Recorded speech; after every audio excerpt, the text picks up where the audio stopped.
you're passionate about transforming retail operations and improving performance, plus you're accountable for key change projects and programs in your company, then you're in the right place. Welcome to the Retail Transformation Show with me, Oliver Banks.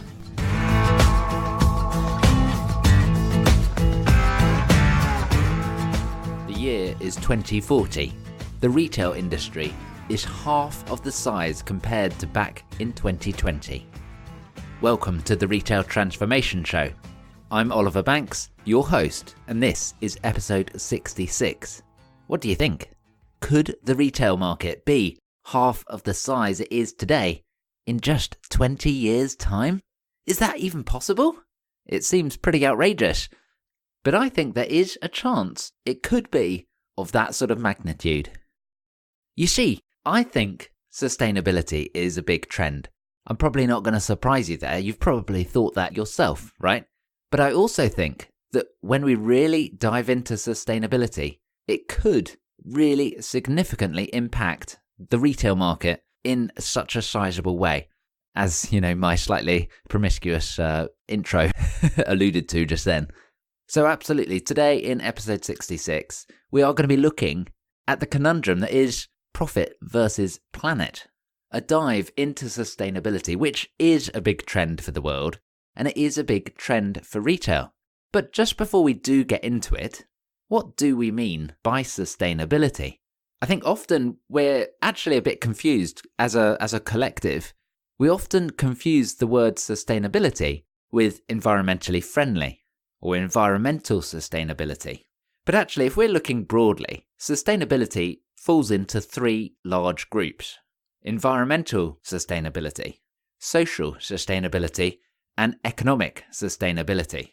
Planet, people, and profit, essentially. Sustainability is not just about caring for the world. It absolutely is included in that. But actually, sustainability is about preserving our current way of life and status quo for future generations. Making sure we don't screw it up today so tomorrow's buggered. You know what I mean? And it's an important point to consider because actually, I think the world of business has been very much focused on economic sustainability. Profit first as a mindset, which means that the world continues to revolve financially speaking. Yes, I'm perfectly happy to take arguments that sometimes that doesn't work, and that's true. You only have to look at the past couple of decades to realize that, right? So what I think we're seeing now is a shift where we're starting to become more concerned with environmental sustainability and social sustainability as well. But today I wanted to zoom in on our stereotypical term of the word sustainability and look at that environmental piece, because I do think it has some really serious implications for the retail industry, and I'm not sure if we're really thinking about them right at the moment. Yes, of course, we're seeing lots of initiatives being brought forward by large retailers. UK supermarket Tesco has vowed to remove 1 billion pieces of plastic packaging by the end of this year, by the end of 2020. Another UK-based food retailer that are making big environmental pledges are Iceland, who you may remember a couple of years ago had a big drive to eliminate palm oil in their own brand products. And actually, these two companies, Tesco and Iceland, I see as real leaders in this space. And I'm really looking forward to Retail Week Live, actually, which is happening on the 25th and 26th of March this year, 2020, where there's going to be a keynote from Iceland's MD, Richard Walker, and a keynote from Tesco's CEO, Dave Lewis, both on the subject of sustainability. Now, as a proud media partner for Retail Week Live, I'd really encourage you to check this out, particularly if you are interested in sustainability for retail and what that could look like for your business. So go and check it out, live.retail-week.com. You can find out a lot more about that, as well as about those two keynotes from Richard Walker and from Dave Lewis. And as a listener of the show, you get a 15% discount just by using the code RTS15, RTS for Retail Transformation Show, of course. So go and check that out. Make sure you take advantage of the discount. And if you're going or thinking about going, I'm going to be there and it would be great to see you. I think it's really interesting that the whole environmental burning platform that we find ourselves on has been really brought forward by just two key elements. Firstly, Blue Planet, a television show run by the BBC, which really showed how much plastic waste is really damaging nature and wildlife. And then, of course, the rise of what I think can only really be described as the phenomenon, actually, of Greta Thunberg, who is very clear on telling us all that we're just not doing enough. And I'm inclined to agree. I don't think that we are doing enough. We're making some noises, but it needs to be a whole lot more, and we need to be moving a whole lot faster. And that's what I think we will start to see over the next 20 years, which is why I'm putting out that big audacious claim that I think retail could halve in that time.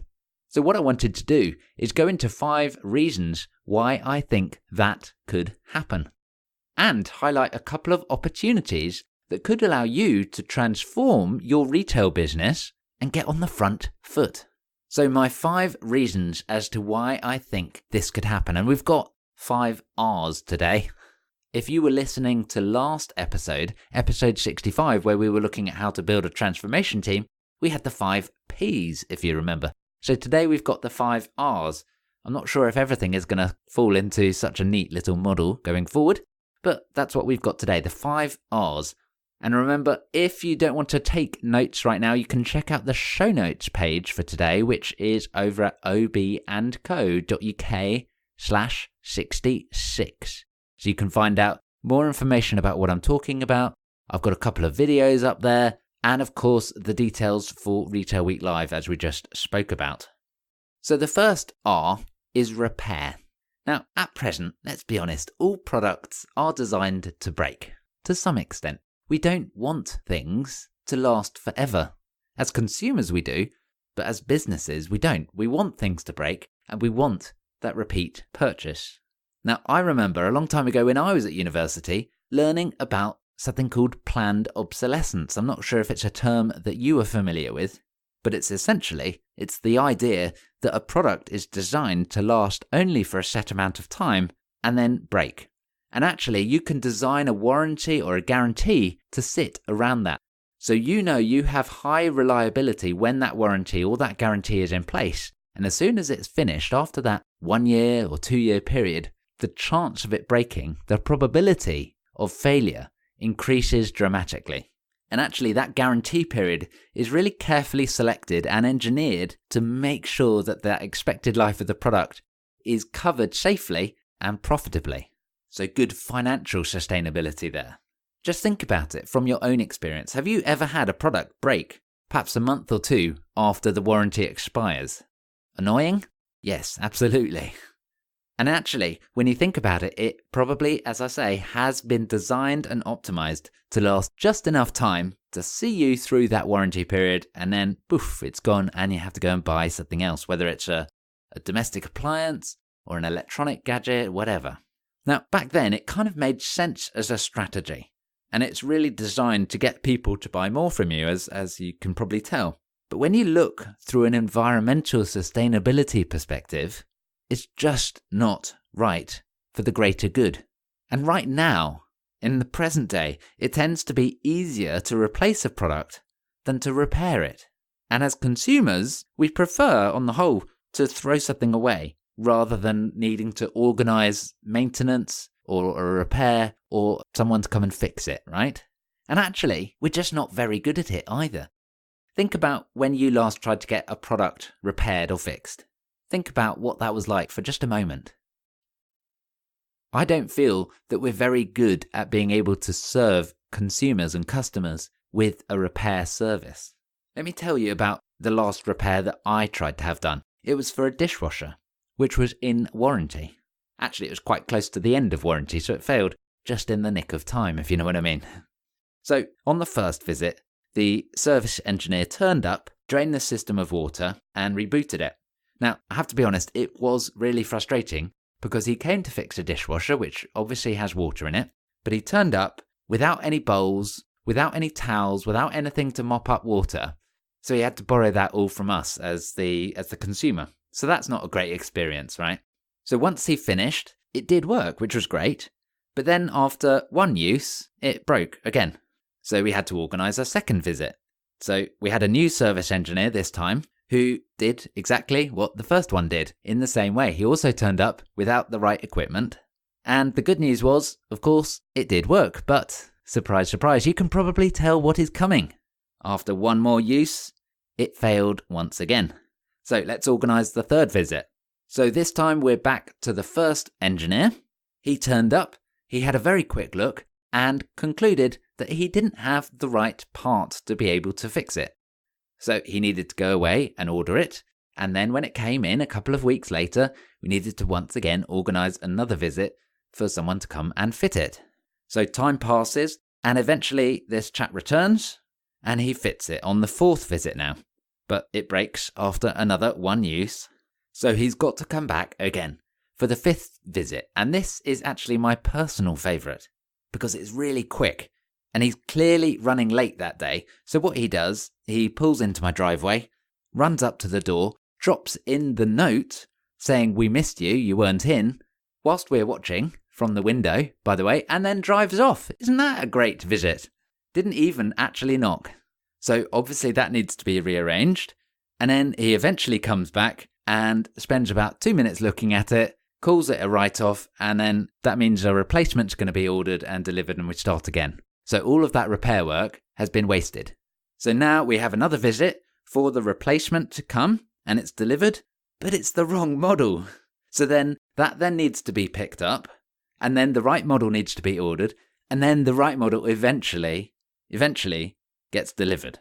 So if you lost count there, that's a grand total for this one incident of 9 visits and countless phone calls from myself as the consumer to the company, and then obviously within the company and between suppliers and so on as well. So you can probably imagine it just doesn't make sense right now. Now, in that instance, I appreciate that's a kind of an extreme circumstance, but it's a true story. Now, there were multiple failure modes in there. Poor processes, lack of equipment, lazy engineers, poor parts availability and supply chain, and poor planning, and an appalling customer experience throughout. That does not encourage us as consumers to fall into a repair route, so that must improve. Repair is not profitable right now. No way should you have to visit a customer's house 9 times just to get something working again. So, of course, companies don't really want to get involved. But I think if we are serious about saving the world, we have to change this. This disposable nature and culture that we have just isn't sustainable. Now, of course, there are absolutely some categories that are good at doing this. Mobile phones, for example, have this whole reconditioning process where they're checked to see if they're worthy, and then they get repaired and reconditioned and sent on their way. The supply chain is set up accordingly. The operating models account for it, and service engineers are hired and trained specifically for it. It's a regular part of their day-to-day way of working. So instead, think about what if our culture, our retail culture, grew into this sort of environment where it's expected to get things repaired. Service engineers and maintenance people are ready to support you and fix gadgets or garments or goods. What if we took lessons from the mobile phone industry and had that operating model set up to be able to successfully repair first time? So that would bring us to a world where, if you can imagine, when things break, they get fixed, and they get fixed properly and profitably as well. You could even actually go as far as imagining a world where we have the Internet of Things that is actually monitoring what's going on and calling out preventative maintenance opportunities to mean that it never even gets to the point of breaking in the first place. Now, in turn, we would rely on the retail industry contracting and shrinking, purely because as product lifetime increases, there need to be fewer repeat purchases. Now, this would shrink the retail market, and at the same time, it would increase the market for repairs and maintenance and spares. Now, of course, it's a different skill set and an operation to a retail store, but it shows a changing world rather than a world where retail just explodes, or implodes, I should say. Now, of course, some categories are going to be more impacted by this, but that's the nature of the beast, right? So that's the first big reason that the retail market is going to shrink. Repairs. Number 2, rentals. Now, since Blockbuster declined, rental really became less and less popular. We wanted to own things. But under new companies, like Rent the Runway, the rental market's actually increasing again. Essentially, consumers have the ability to try new products without having to actually spend out big on something new. But then they also get the benefit of being able to send it back and get another new thing. Ooh, shiny. Now, it's very useful here for products that you don't need all of the time. Party dresses, formal wear, suits. But it's also good if you want to have a new style. And I think we could start to see this in homewares as well, not just fashion. Now, this is going to reduce the size of the retail market, really, as more consumers look to borrow goods and products rather than buy them. Now, a rental model still brings in revenue, absolutely. But it's very much a different business.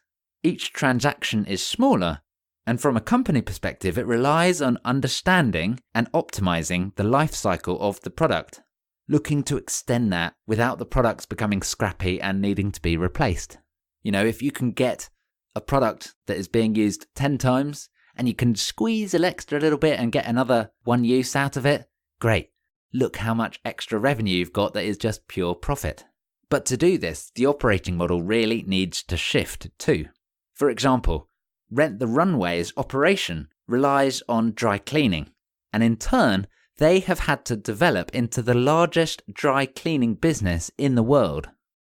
And now we're seeing more and more large retailers, established retailers, companies like IKEA or Adidas or H&M, starting to experiment or looking to grow a rental business.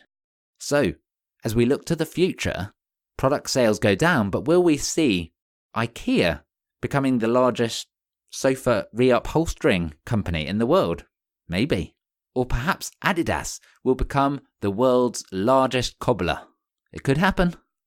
So rental could transform the retail marketplace, shrinking the number of product sales through traditional rental and really shifting and transforming operating models for this very different way of shopping and living.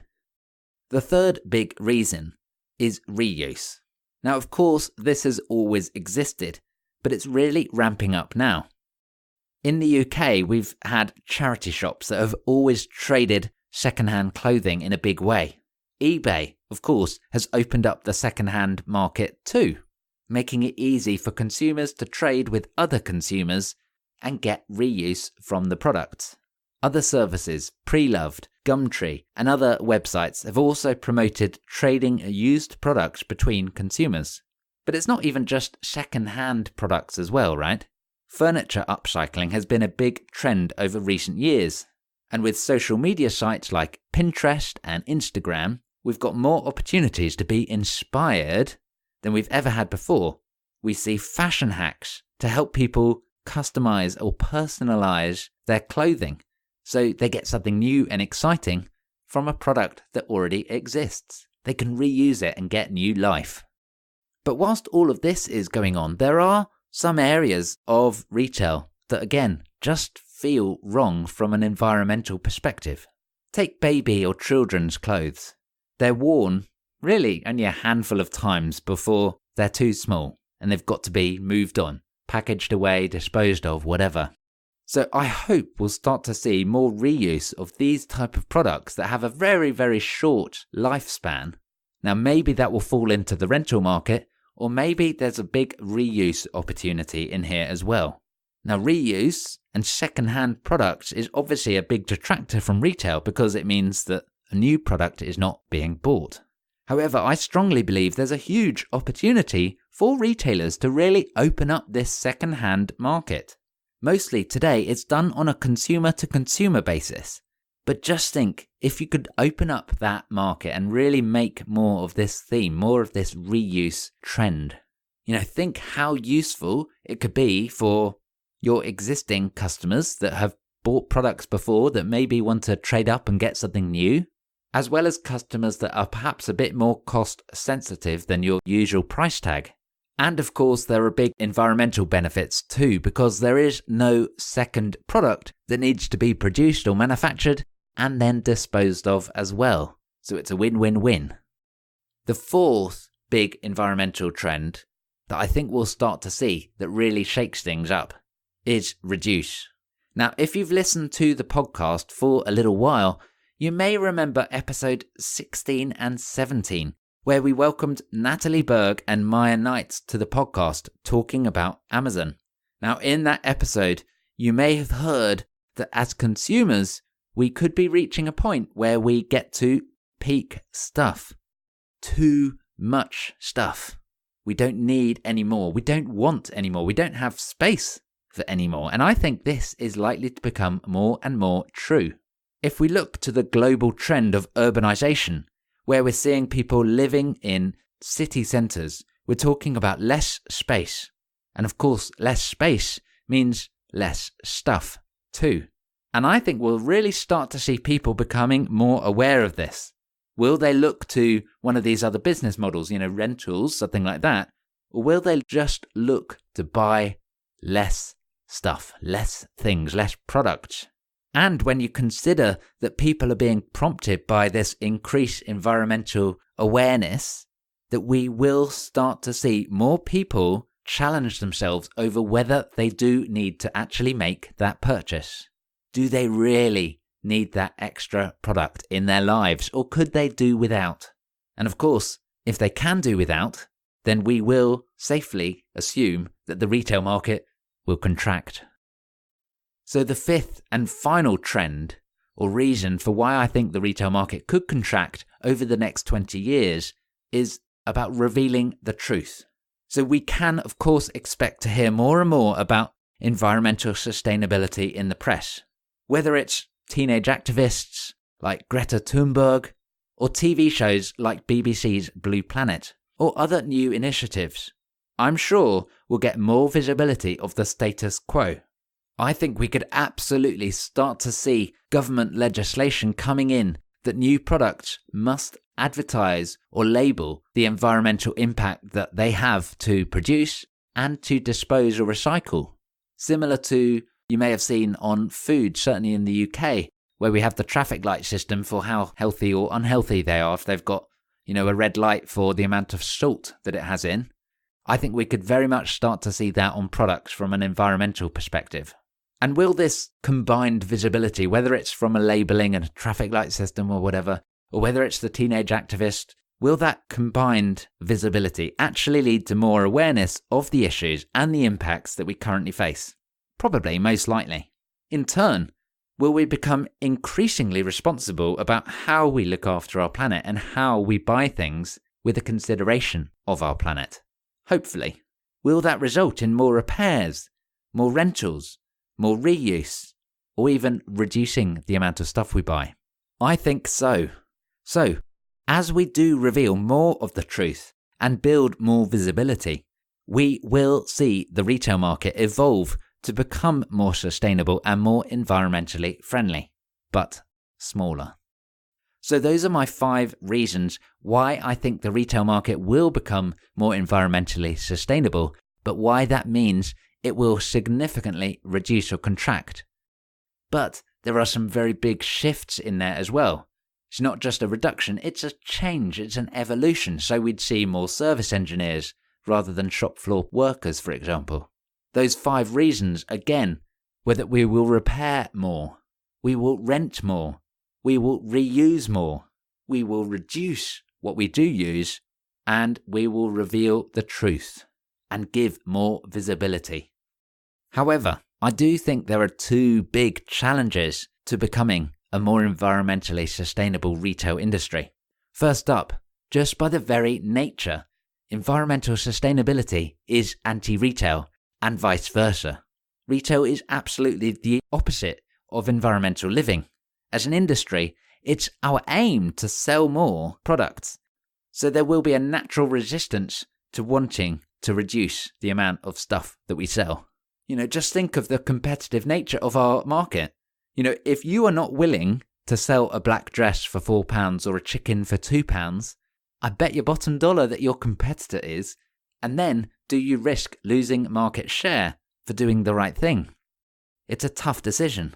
It's really tough, in fact. Who's going to be the one that blinks first? Be the leader, but also be at risk of all the others not following and gobbling up your market. But as Chris Brooke Carter pointed out in episode 63 of the Retail Transformation Show of the podcast, we are now entering into a world where environmental conditions and performance really could entice shareholders to take a slightly different view. Go and check that episode out. It was something I was really keen to talk to Chris, who is MD and SVP of Retail Week and the World Retail Congress. Really interesting conversation.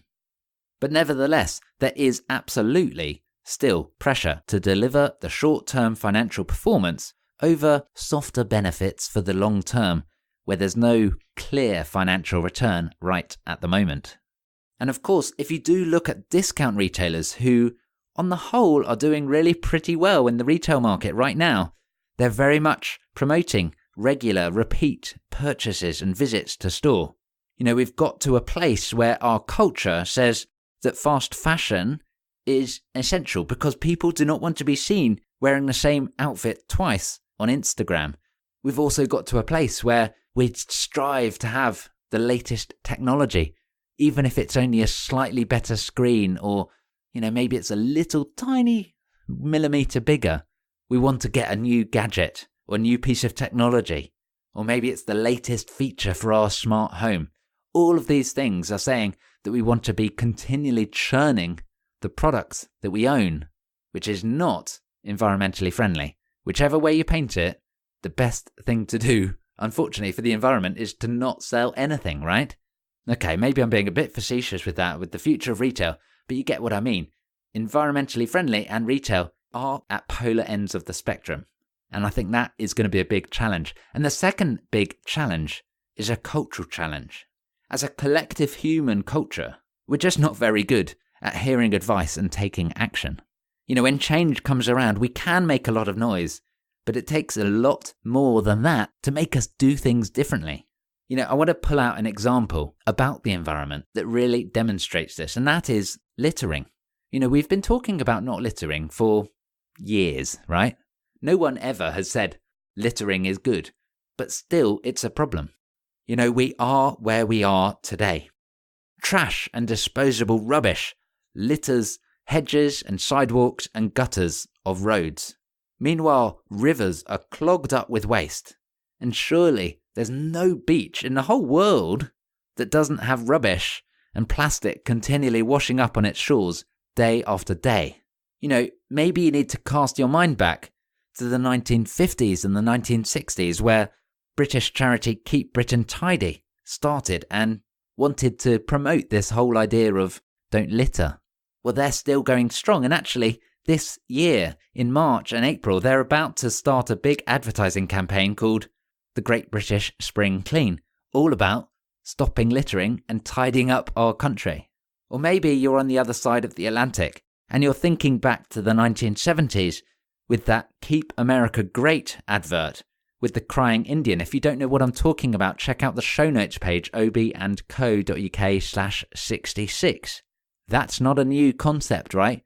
We've been talking about littering for a long time, and we're still continuing to talk about it. In Australia, they've got this new, relatively new campaign called Hey Tosser, which is all about, yep, you guessed it, not tossing your trash. So it's always been a challenge to get people to put rubbish into the bin.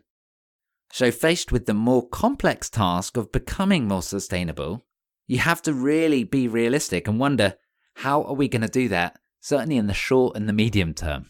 That's going to be another big challenge.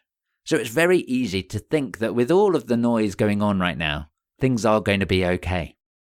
But I think we need to do a whole lot more. And we must keep in mind that sustainability is not just about environmental sustainability. It does include social sustainability, and it does include economic sustainability as well. Unless there is a really significant change in how business works, it's important that as retailers, we continue to churn a profit that keeps us alive. After all, we can't help anyone if we plough all of our money into sustainability and die ourselves in the process. Certainly as a company, right? That doesn't lead to a sustainable world where things can continue. I honestly think that the retail market will have to contract if we are serious about becoming more sustainable as a human race. Will this be the next retail Armageddon? Well, I'm sure that's how it will be billed in the media, right? But instead, in its place, there are new business opportunities. Whether it's getting into the rental market, or whether it's building up a service function in your operating model, or maybe it's opening up the second-hand market or helping people reuse products. What is going to happen is retail is going to evolve. It's not going to die, it's going to evolve. And as retailers, we must transform and adapt to make sure that we continue to stay fit for that ongoing marketplace. Do not look at the world of retail today and think that's the way it's always going to be, because I guarantee it's not. So be ready to change things up and get ready for a very different looking retail in the relative short term. In the next sort of 20 years, I think we could be looking at this and talking about it a whole lot more. As always, I'd love to hear your thoughts on it. Do you think I'm barking up the wrong tree? Is there something I'm missing? I'd love to hear from you. Whether it's on social media, call me out. I'm on LinkedIn. My name is Oliver Banks, look me up. Or I'm on Twitter, Ollie_Banks, OLLIE_Banks, or on Instagram, oliverbanks.uk.